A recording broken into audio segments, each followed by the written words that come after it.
media is a very difficult business in the sense that it's not like you produce this technology platform and once you code it, like, I mean, obviously you have to push updates and stuff like that, but once you code it, it's kind of done. And this is like every single day you have to create content, and every single day you have to have something in the inbox, and every single day you have to have something on social, and there's no real breaks. So it's an interesting business. Welcome to Future Driven. I'm Adam Lejeunekopp, and on this podcast, we talk about challenges and wins in business. See the vision, drive the future. All right, so welcome to Future Driven episode number 43 with Adam White of Front Office Sports. Adam, thanks a lot for coming on the show. Yeah, the other Adam, I really appreciate it. It's the Adam and Adam show today. That's right. Well, look, hey, I was just telling you off camera, but I'll tell you again, I'm a big fan of the content that you guys put out there and the value and the frequency and everything. And we want to hear a little bit about Front Office Sports, but tell us a little bit about your background, how this all started, you know, where did this originate from, and so forth. Yeah, it really started as a passion project in college. So I was at the University of Miami, and I was, after my freshman year, during the kind of second semester of my freshman year, so before the summer, I had a class, and one of the things that we did was a class project, and that class project was basically an informational interview, similar to essentially what we're doing here. And what we did is we had to interview someone who worked in sports, and our professors at the time told us, you know, it's not about what you know, it's about who you know. And, you know, I would debate that. I think it's a lot about what you know, and it's also a lot about who you know. Like, you have to have a good balance of both. And so I think overall, it was a good experience. And then what happened was I interviewed the athletic director at Miami, and then I went home to Arizona where, you know, I'm born and raised, and I was back for the summer and trying to get a couple jobs, work at restaurants, all this stuff. And it didn't end up happening because I was only back for a couple months. So I was like, well, what can I do in Arizona while I'm playing baseball in the evening, working out in the morning, and it's like 115 degrees in the afternoon during the summer. As someone who didn't have a pool at the time, I was like, well, there's got to be something indoors in the AC that I can do. And so I basically was like, well, what if it really is about who you know and not what you know, then there's an opportunity here for me to do a bunch of these informational interviews and meet a bunch of people. And so by the time I graduate in 3 years, the whole idea was that I wouldn't have to provide my resume to anyone outside of just, you know, they knew who I was, and I would hopefully be top of mind, and I would be able to apply for the jobs and go from there. And so,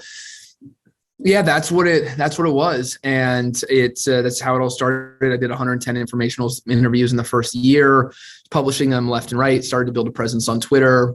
Originally, the brand name was supposed to be Executive Report, but thank God it wasn't, because Front Office Sports is actually a really good name, and has worked very well for us. And so, yeah, I mean, overall, it's been really positive. And so that was, first year of 2014, and went back to school and started doing all of this stuff, and started to write news content and then the newsletter. And I graduated in 2017, and I thought I had a job at a league/governing body, and ended up not working out.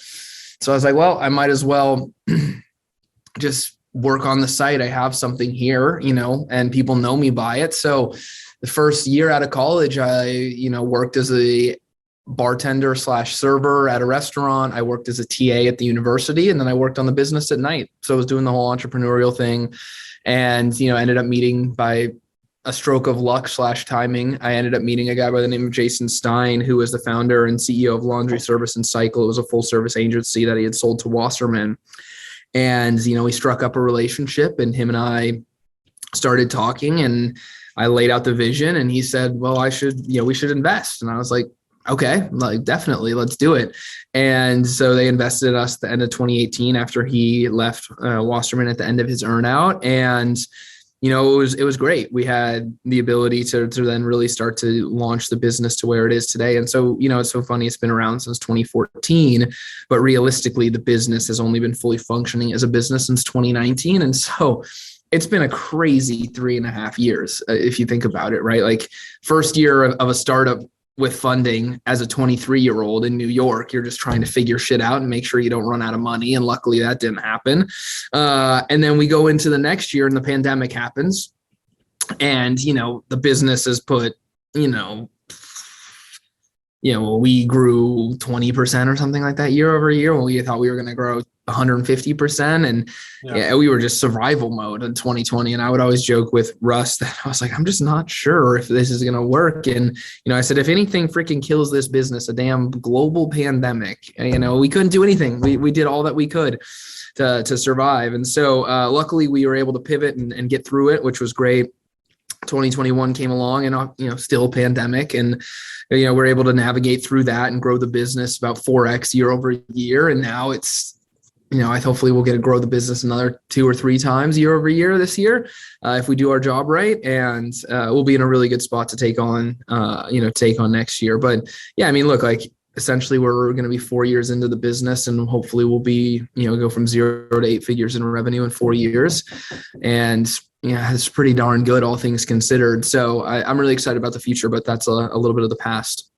Right on, man. Well, I appreciate you breaking that down. And it sounds like it was a passion project that then led into something that was real, and you organically built it and grew it. So you were doing that all through college. And so you had built a significant or a good sized following, if you will, while in your collegiate years. So then heading into that first year, you kind of had a base, right? Enough of a following. It wasn't massive by any stretch, to be honest with you. It was something. It was the issue. The best part about it, and I always tell people this, is that we would have never succeeded to the level that we have succeeded if we would have had money day one, because we wouldn't have known what people wanted.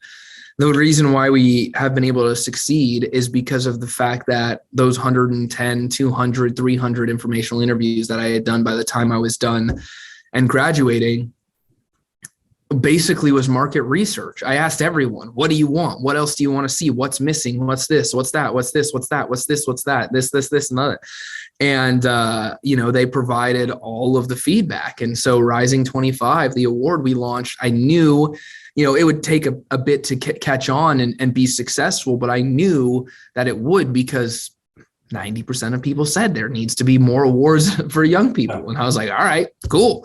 So yeah, that was a beautiful part about it, and is what has made the impact a little bit bigger than probably it would have been if we would have just raised money right away, because we just didn't know anything, honestly, I think the business would have failed if we didn't spend the first 3 or 4 years doing what we did. And luckily I was in college and could work on the business while I was working at the restaurant I was working at during college, and working in class and playing club baseball and all of these things. So luckily I was able to do that. But yeah, I mean, overall it was definitely a blessing in disguise that the idea happened to come at that point in college, when you could take a bunch of risks and it didn't matter in the grand scheme of things. We could try a bunch of things. Well, I think I came across you guys in 2020, probably in the pandemic. And yep. I mean, I'll kind of date myself a little bit, because I was first came on when you had black and white photos with the Tina. Yeah. Kind of look. Yeah. I was like, wow, this is pretty cool. It was really interesting. And then one day that just changed. And there's a strategy and a reason for that. And I agree with the approach, but for about a week there, I was like, oh man, I kind of wish they would have stayed. So tell me a little bit about that. That was the original intention to grab attention, and then you just kind of grew and you need to stay more real. Yeah, I mean, realistically, it was just all about professionalizing the content, right? It just looked, and it's also a time suck, we have great high quality images that we pay for. Why are we then putting like a weird filtering on top of them or coloring on top of them? So yeah, I mean, again, we've tried so many different things, but I think we finally settled on a lot of, I mean, that's what you have to do though. The first 3 or 4 years of a startup is you have to find ways to see what sticks, what doesn't. And we've done all of that. And we're right now in the process of redesigning our website to really fit what we are going to be going forward, and should be out, we'll launch that the week after the 4th of July. So the second half of the year. And, we finally put all the pieces in place over the course of the first half of the year to be successful in the back half of the year this year, then obviously into 23 and beyond. And so Yeah, it's been good. I mean, overall been really, really good. So I think it was just about really professionalizing the look and the feel of the site and making sure when people landed on it, they're like, okay, this feels legit, because every other major news site outside of some magazine features and like a few elements in which they're editing or providing custom illustrations, most of them are using extremely high quality photos. And to me, I was like, well, if we want to be a real news organization, we shouldn't be using black and white. And it just takes away the life, and like it looks cool and like I really liked them, but it just took away the life of what we were doing and what we could do in terms of imagery and how it pops and how it looks. And you get all of this stuff and then everything's black and white, and it's kind of just like a downer. And so it was a lot that went into it for sure. Well, and you mentioned you got to run that through a creative cycle, and it just adds layers. Totally. It was just hours upon hours of creative work for what gain, realistically nothing. And so that's, again, one of the things that we've learned is that simple is oftentimes much better than not, than trying to overwork or overdo something. So you got a few things going on with, sponsored content. You got you're building your email database. You're putting out, what am I missing? You're putting out content now for educational content. What other aspects of the business are you guys building a lot of your, kind of attention around? I mean, newsletter is obviously first and foremost, as you mentioned. Site is a big priority too. I think if you're going to be a news organization, specifically as ours, as we think about multi-platform, that's been a big property. Audio, podcasts, also a big thing we've just never been big in, but I think we're going to start being bigger in. And I know. So that's one thing. Social, there's some big elements there that I think we haven't really tapped into quite yet and have the ability to. So that's big. Live events, we'll get back into that swing of things here as we get into the back half of the year. Awards obviously are big for us. Rising 25, best employers in sports. So we always say it's a hub and spoke model where the hub is the main brand of front office sports, and that's the content. And that has to be extremely strong. And we have to be very, cognizant of what that looks like. And we have to really, really make sure that every single day we're doing as much as we can to drive trust in the brand and make sure we have really high quality stuff. So then we can do everything else with our audience, right? I always tell people, if the hub is strong, you could send them down any other spoke channel you want. And that's why our education business, how we launched in early 2020 is, we've had over 20,000 people enroll in one of the courses that we've had. And we have now partnerships with Ticketmaster, Coinbase, Pepsi, Meta. We're going to do another Meta course this year. So it's been really positive. And again, like that only happens because we have a brand that people trust and a brand that people will action on. Like there's just not, that's how we sell it to partners. I say, like, how many brands that you work with do you think that you could have people spend an average of 2 hours with a piece of content and then post about that time spent on their LinkedIn saying they now have a certification? I really can't think of any outside of some other, maybe more industry specific brands where that actually happens. And so I think that's been really powerful for us. So that's one element that's been really good. And obviously social, we're the number one sports publisher writ large on LinkedIn. Like there's no sports publisher on the channel, on the platform that gets more engagement than us, which is interesting, but makes a ton of sense because like we are the leader in that space and it fits right into what our content is and how it feels and everything like that. So there's a lot of various elements that we're finding success in, but with anything, there's multiple platforms in which we're not doing much on because we just don't have the resources right now. But I think there's a lot of growth opportunity to get to that point. So as you grow your subscriber base, right, and have you reached that pinnacle number of 1 million yet? Is that something you're building towards? Yeah, we're on track for it. Yeah, roughly right around there. So I would like to hopefully be there by the end of the year, but we'll see. Just given market conditions and everything like that. Right. So as you build that and grow that, what's one of your biggest challenges to reach that? As sports is a massive market. So there's tens of millions of people out there that are potential subscribers for you. And so what is it? What's your biggest challenge to reach those people? Yeah, I mean, obviously driving non-paid subs is a big thing. So, how do we continue to drive organic growth? The courses is a great example of that, because we've seen a lot of success with that. So that's a great way to go about it. I think, other things is like how big really, how do we write for an increasingly bigger audience, right? Like what we cover from a topic standpoint differs extremely than what it used to be, because our audience is so much bigger and so much broader, and people like you care about things that are very different than other people who are like in the industry. So that's the biggest thing, I would say. Yeah.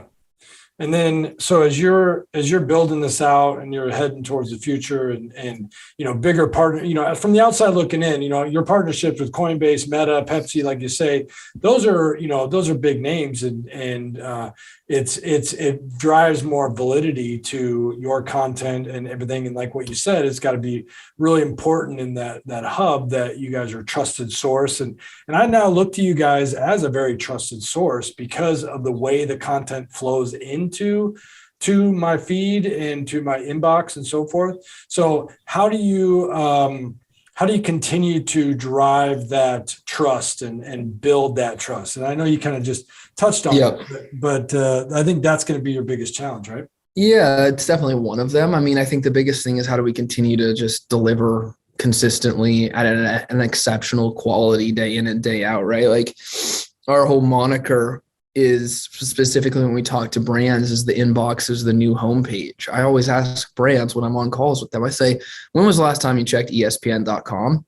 And they're like, I don't remember. And I said, okay, when was the last time you checked your email?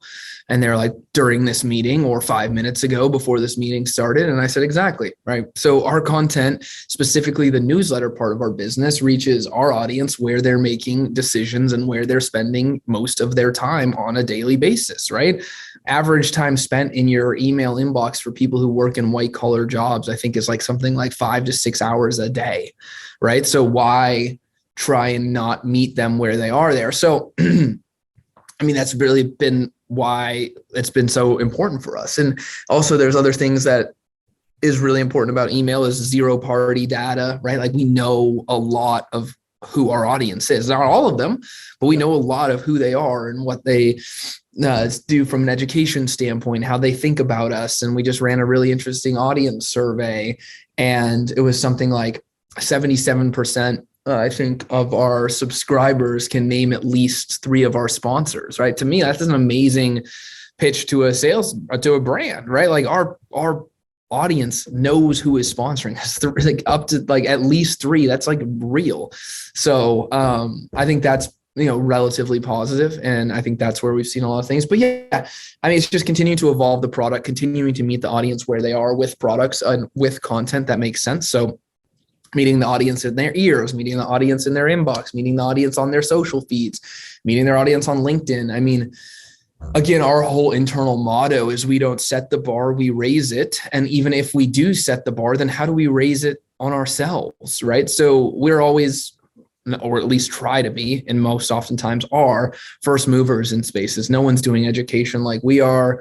No one's doing the awards that we're doing. No one's doing newsletters like we are. No one's doing, social content and site content really like we are. And so that's the focus, is like, you can't be the same in what would be a crowded market. And our aspirations are more like Wall Street Journal, Politico, Bloomberg of the world, right? I want people, when they say front office sports or someone says front office sports, like, oh, I saw that. And it's funny, we had a kind of a mini validation moment the other day when I was talking to someone out on the West Coast, and he was telling me, he's like, I've been following you guys for a long time, and I've been meaning to reach out and want to connect and talk. And he said, the reason why I finally did is because I was playing hockey with some guy who works in real estate, and I've never talked to him about front office sports or the brand or anything like that. And out of nowhere, he asked me, he's like, have you ever seen, this newsletter or some sort of piece of content from us?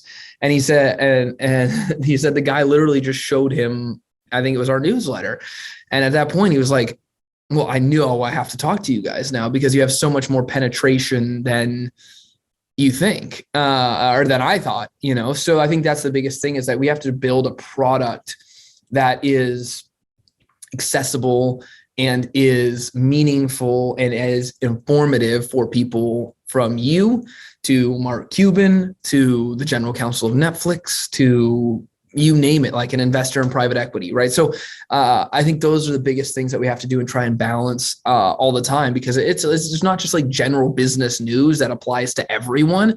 So we have to try and make sure it's as general business news as it can be, with obviously that sports angle that I think makes us unique. So that's the long story for it. But I mean, overall, it's just the media oftentimes more than anything is just a battle of consistency and quality. That's what it really comes down to from a content standpoint. Is it consistent in the sense that 7:30 every morning, I have a newsletter in my inbox and I can read it and I know it's there and it's a habit now. 4:30 at night on the East Coast, it's there and it's a habit. Saturday, Sunday, it's there and it's a habit. And everyone's set. And like our whole strategy is really about how do we blanket the ecosystem, right? So you're in your inbox, you see us. You're on Twitter, you see us. You're on LinkedIn, you see us. You're on Instagram, you see us. And then by the time you're done, you've seen us 4, 5, 6 times a day. And you're like, holy shit, those guys, that's just a massive organization. Yeah, we're decently sized, 40 full-time people, but that is not like a crazy, thing. But everyone always thinks we're much bigger than we are because they see us everywhere. We just struck a relationship with the company called Captivate. So they do the TVs the TV screens in elevators. If you've ever been into an office building with like a TV screen in the elevator, it's owned by this company called Captivate. And I've had multiple people who I know who are like, send me a text or an email. I say, I was riding the elevator and I saw you guys on the elevator. And it's like, it's very, very light, very small, but it just is like the reinforcement and the meaningfulness of that.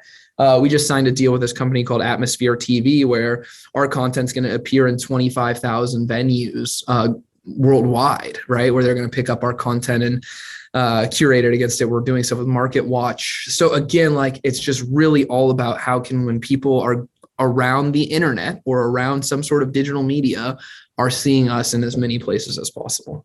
Love it, man. Well, you're doing a good job at it. And to give you a little bit of feedback from me, market feedback, the way you guys write your content, the way it's presented, it's something I want to read. And that is, I know that was important to you because it's clearly intentional, and it comes in my inbox. I'm excited to check out what the next story is. And it's not always too overwhelming. It doesn't, sometimes some of these, and you've seen, or at least in my mind, I've seen a couple of competitors pop up, and the way that they're formatted, the way that it's kind of laid out, it's just not quite there yet, based on the work that you guys do. So I think it's great. One of the things that I'm sure you're thinking about, but how do you penetrate the SMS market and start to get straight to the mobile phone? Is that a need, a challenge? I mean, we've talked to a bunch of people about this, to be honest with you. And just as a consumer, like I hate it when I'm getting things that are texted to me that aren't messages. Like texting is like a messaging, like it's just so personal. I get that it works for some things. And yes, I have text notifications for my bills and things like that. So it makes sense. I just don't get the value. And I think it hurts the brand more than it helps the brand, because it's like you can be in as many places and then sometimes you can be in too many places. And I think personally, I don't know if it may make sense with a subscription product or something like that. And we've talked about things like that before, but just as a general, like, we're starting to text newsletters to people or stories to people. Could it help? I'm sure. Open rate's extremely high on text messages. I open all my texts, all these things, but like, it's just a slippery slope to go down because it's just tough. And I don't know if I want people to be like, oh, these guys are now not only in my inbox, but they're also in my messages. And it's just, you get to the point where it's just too much. And like I said, like, personally, I don't want any more messages than I get, which isn't a ton, but like, it's just like, I don't want like that added element. Like, I want to keep it in my inbox. I want to keep it on platforms that, people don't have as direct access to me. Like, messaging is just so personal and so direct. So Yeah, and you're right. I mean, it comes across a little spammy as well, because obviously there is spammy kind of content out there as well.